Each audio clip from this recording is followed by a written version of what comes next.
ನಮಸ್ಕಾರ ಸ್ನೇಹಿತರೆ, ಈ ಥರದ ಬರ್ತ್ಡೇ ಫೋಟೋ ಒಂದೇ ಕ್ಲಿಕ್ನಲ್ಲಿ ಎಡಿಟ್ ಮಾಡುವುದು ಹೇಗೆ ಅಂತ ನೋಡೋಣ. ಮೊದಲು ನೀವು ಗೂಗಲ್ ಓಪನ್ ಮಾಡಿ, ಸರ್ಚ್ ಬಾರಲ್ಲಿ ಗೂಗಲ್ ಜೆಮಿನಿ ಅಂತ ಟೈಪ್ ಮಾಡಿ. ಮೊದಲಿನ ವೆಬ್ಸೈಟ್ ಮೇಲೆ ಕ್ಲಿಕ್ ಮಾಡಿ, ಪ್ಲಸ್ ಐಕನ್ ಮೇಲೆ ಕ್ಲಿಕ್ ಮಾಡಿ. ಗ್ಯಾಲರಿ ಸೆಲೆಕ್ಟ್ ಮಾಡಿ. ಇಲ್ಲಿಂದ ನಿಮ್ಮ ಫೋಟೋ ಆ್ಯಡ್ ಮಾಡಿ. ಅಂದರೆ ಯಾರ್ದು ಬರ್ತ್ಡೇ ಆಗಿರುತ್ತಲ್ಲ, ಅವರ ಫೋಟೋ ಆ್ಯಡ್ ಮಾಡಿ. ಫೋಟೋದ ಕೆಳಗಡೆ ಪ್ರಾಂಪ್ಟ್ ಪೇಸ್ಟ್ ಮಾಡಿ. ಈ ಪ್ರಾಂಪ್ಟಲ್ಲಿ ನೇಮ್ ಚೇಂಜ್ ಮಾಡಿ. ಇದರಲ್ಲಿ ನಿಮಗೆ ಜ್ಯೋತಿ ಅಂತ ನೇಮ್ ಇರುತ್ತೆ, ಅದನ್ನು ರಿಮೂವ್ ಮಾಡಿ. ಯಾರ ಫೋಟೋ ಆ್ಯಡ್ ಮಾಡಿದ್ರಲ್ಲ, ಅವರ ನೇಮ್ ಆ್ಯಡ್ ಮಾಡಿ. ಅಷ್ಟು ಕ್ಯಾಪಿಟಲೇ ಇರಲಿ.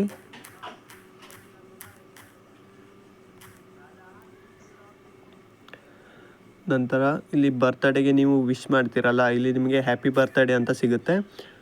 ಇಲ್ಲಿ ನೀವು ಯಾವ ಥರ ವಿಶ್ ಮಾಡ್ತೀರಲ್ಲ ಅದನ್ನು ನೀವು ಇಲ್ಲಿ ಟೈಪ್ ಮಾಡ್ಬೋದು. ಬರ್ತ್ಡೇ ಮುಂದೆ ಹ್ಯಾಪಿ ಬರ್ತ್ಡೇ ಮುಂದ್ಗಡೆ. ನಂತರ ಸೆಂಡ್ ಮೇಲೆ ಕ್ಲಿಕ್ ಮಾಡಿ. ಪ್ರಾಂಪ್ಟ್ ಟೆಲಿಗ್ರಾಮ್ ಚಾನಲಲ್ಲಿ ಸಿಗುತ್ತೆ. ಟೆಲಿಗ್ರಾಮ್ ಚಾನಲ್ ಲಿಂಕ್ ಡಿಸ್ಕ್ರಿಪ್ಷನಲ್ಲಿ ಇದೆ, ಚೆಕ್ ಮಾಡಿ.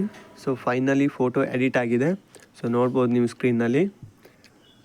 ಬ್ಯಾಕ್ಗ್ರೌಂಡಲ್ಲಿ ನೇಮ್ ಇದೆ, ಹಾಗೆಯೇ ಕೆಳಗಡೆ ಹ್ಯಾಪಿ ಬರ್ತ್ಡೇ ಅಂತ ಇದೆ. ನೀವು ಇಲ್ಲಿ ಹ್ಯಾಪಿ ಬರ್ತ್ಡೇ ನೀವು ಯಾವ ಥರ ವಿಶ್ ಮಾಡ್ತೀರಂತ ಅದನ್ನು ನೀವು ಇಲ್ಲಿ ಟೈಪ್ ಮಾಡ್ಬೋದು, ಕೆಳಗಡೆ ಶೋ ಆಗುತ್ತೆ. ಫೈನಲಿ ಬರ್ತ್ಡೇ ಫೋಟೋ ಜನ್ರೇಟ್ ಆಗಿದೆ. ಈ ಫೋಟೋವನ್ನು ಸೇವ್ ಮಾಡಿ. ನೀವು ಇನ್ಸ್ಟಾಗ್ರಾಮ್ ಸ್ಟೋರಿ ಆಗ್ಬೋದು, ಹಾಗೆ ವಾಟ್ಸಪ್ ಸ್ಟೇಟಸಲ್ಲಿ ನೀವು ಆ್ಯಡ್ ಮಾಡ್ಬೋದು. ಈ ಥರದಲ್ಲಿ ನೀವು ಕೂಡ ಯಾರ ಬರ್ತ್ಡೇ ಇರುತ್ತಲ್ಲ, ಅವರ ಫೋಟೋ ಒಂದೇ ಕ್ಲಿಕ್ನಲ್ಲಿ ಜನ್ರೇಟ್ ಮಾಡ್ಕೊಳ್ಬೋದು. ಗೂಗಲ್ ಜೆಮಿನಿಯಲ್ಲಿ ನಾನು ಫೋಟೋ ಜನ್ರೇಟ್ ಮಾಡಿದ್ದೆ, ಹಾಗೆಯೇ ChatGPTಯಲ್ಲಿ ಒಂದು ಸಾರಿ ಟ್ರೈ ಮಾಡೋಣ ಅಂತ ನೋಡಿದೆ. ಫೋಟೋ ನೋಡ್ಬೋದು, ಗೂಗಲ್ ಜೆಮಿನಿಗಿಂತ ಅಟ್ರಾಕ್ಟಿವ್ ಆಗಿ ಕಾಣುತ್ತೆ. ಆ ಟೆಕ್ಸ್ಟ್ ಎಲ್ಲ ನೋಡಿದರೆ ನೀವು ಎರಡರಲ್ಲೂ ಟ್ರೈ ಮಾಡಿ, ಗೂಗಲ್ ಜೆಮಿನಿ ಮತ್ತು ChatGPT.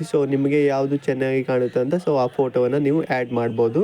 ಈ ವಿಡಿಯೋ ಅನಿಸ್ತಂತ ಕಮೆಂಟ್ ಮಾಡಿ, ಹಾಗೆ ನಿಮ್ಮ ಸ್ನೇಹಿತರು ಕೂಡ ಈ ವಿಡಿಯೋವನ್ನು ಶೇರ್ ಮಾಡಿ ಅಂತ ಹೇಳ್ತಾ ನೆಕ್ಸ್ಟ್ ವಿಡಿಯೋದಲ್ಲಿ ಸಿಗೋಣ.